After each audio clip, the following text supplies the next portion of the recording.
This video is powered by the EA Game Changer Network. Massive thanks to EA for inviting me to the FIFA 18 capture event to record today's video for you guys. Hey, what up? How you doing, guys? It is Lusty here. Welcome today to a FIFA 18 Ultimate Team Squad Builder. And no, it's not going to be a Photoshop one that I have created myself. This is actually on the game with gameplay that I got from the FIFA 18 capture event. So I'm really excited actually, because this is like my first squad builder, and it's pretty much one that I would like to do every single year, because I know that a lot of you going into the game right at the start are not going to have a huge amount of coins, and I'm going to just look to put like a one league team together in a kind of basic formation. So that's what I've got for you today. It's going to be a cheap Prem team, and let me just tell you right now, when we get up to the strikers, oh, they're two absolute little gems on this game that I think a lot of people are going to be using. So smash a like on the video if you do enjoy, and don't forget to subscribe to my channel. Thank you so much for all the support lately. I greatly appreciate it. And we've glossed straight over Jack Butland in goal, who, when I played a few games with him, was terrible for me one game, but then like super overpowered. Memories of Jack Butland from FIFA 17, like he was really good. So I'm not too sure what to think of him just yet, but I guess we'll see as time goes on.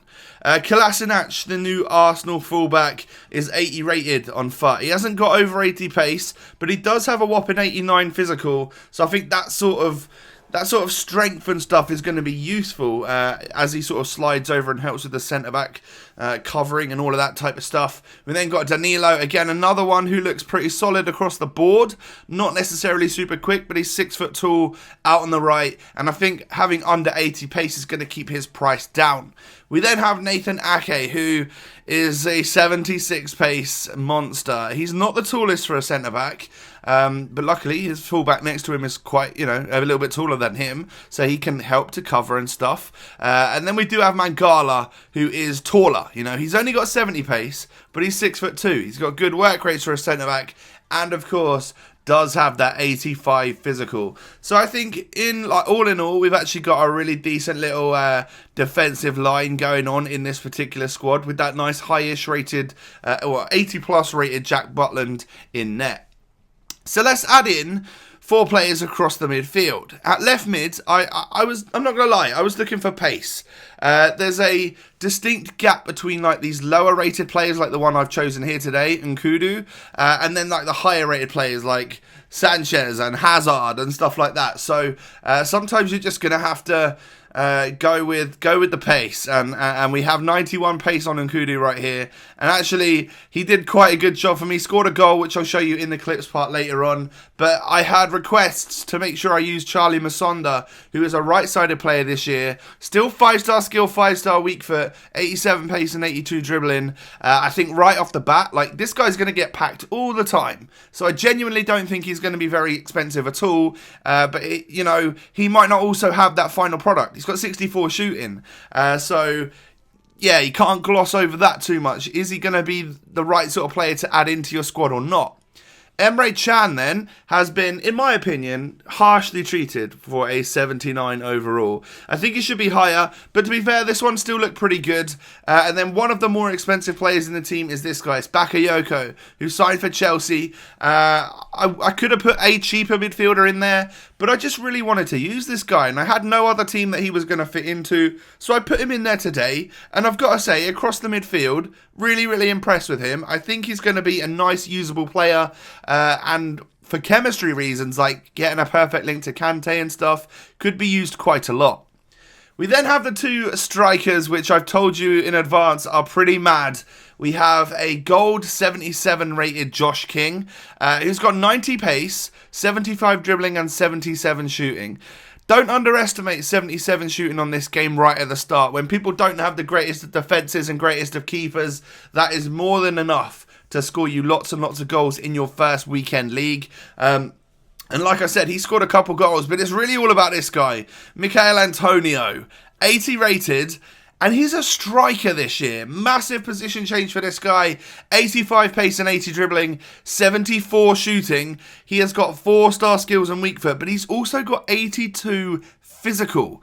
That's a bit of a game changer right there, to have someone who is strong as well as quick and does possess skill moves on this game. As soon as I saw him, when I packed him, I was like, you know what? This is the one. This is that guy. This is that gem that people are going to be talking about. People are going to be using all the time at the start of the game when it actually comes out for all of you guys and stuff. So why not put him into a team right now and see how he gets on? Now, don't forget, I was at the capture event, so I was playing against YouTubers that are decent at the game, some people that wanted to use like bigger and better teams than like the starter team that I've got right now. So some people were using some solid players, and what I've done is I've included like the clips from like 2 or 3 games that I was able to actually play with this team. Normally for a squad builder, I would obviously play a lot more games than that to get my goals and to get my overall clips. But we were obviously time limited and all this sort of stuff. But look at this like sequence of craziness going on. Eventually it goes in the back of the net, and it's not the prettiest of goals, I'm not going to lie.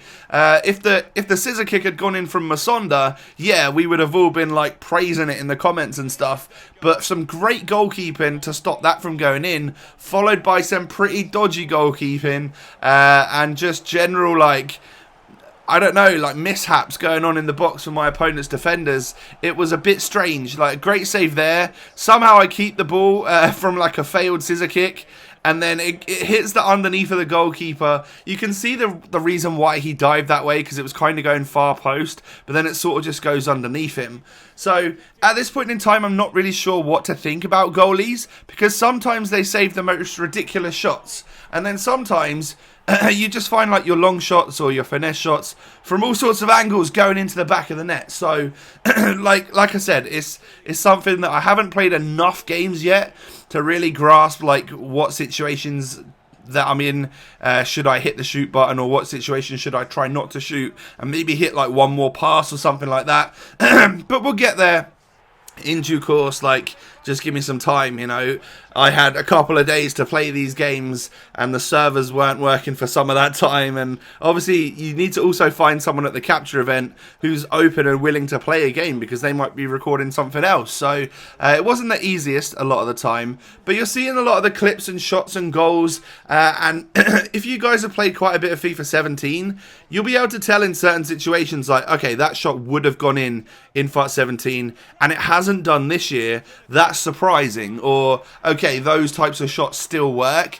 I would say low-driven shots are still pretty successful. But I would also say one-on-one goalkeeper shot stopping was also quite successful for the goalie. So you have to be at the right angle in the right situations and stuff. And as I said, we'll find a lot more of that as we all play hundreds and hundreds of games in the first few weeks of this game. But a lot of the time you can pretty much just sort of like low-driven. If you do low-driven, you have to double tap that button a lot quicker than you did last year. Last year, you almost had the time to like ramp up the shot all the way to full power, so that, like, let's for instance say if you didn't hit the second shot button, it would go sky high, like Sergio Ramos penalty sky high. But then you had so much time to hit that second shoot button that it would then activate the low-driven shot. This year, the time between the two shoot button presses is a lot smaller. And sometimes I have found that I've been trying to ramp the shot up and then it literally just flies over the bar because I haven't done it in time. The time to shoot is a lot less in this game. But if you get it right, like that's a good example there. A nice goal from Nkudu, hit my opponent on the counter-attack and used the pace and just literally like went across the goalkeeper nice and low, and it worked out absolutely perfectly for me. Defenders are chasing me down and stuff, but I just had that one stride ahead of them and then across the keeper. That's the sort of shot I think a player would hit in real life, and I'm sure he would probably have quite a lot of success from it as well. And it worked for us. And then we score a finesse shot. Now, whether that was underneath the goalkeeper or just round the goalkeeper, I'm not too sure. But again, being so low and so close to the goalie, he wouldn't necessarily have enough time to get down and actually like save that shot. So again, I think kind of like a realistic finish. Maybe if he'd stuck his leg out, he might have got a little bit of something to it, but it could have still ended up in the back of the net.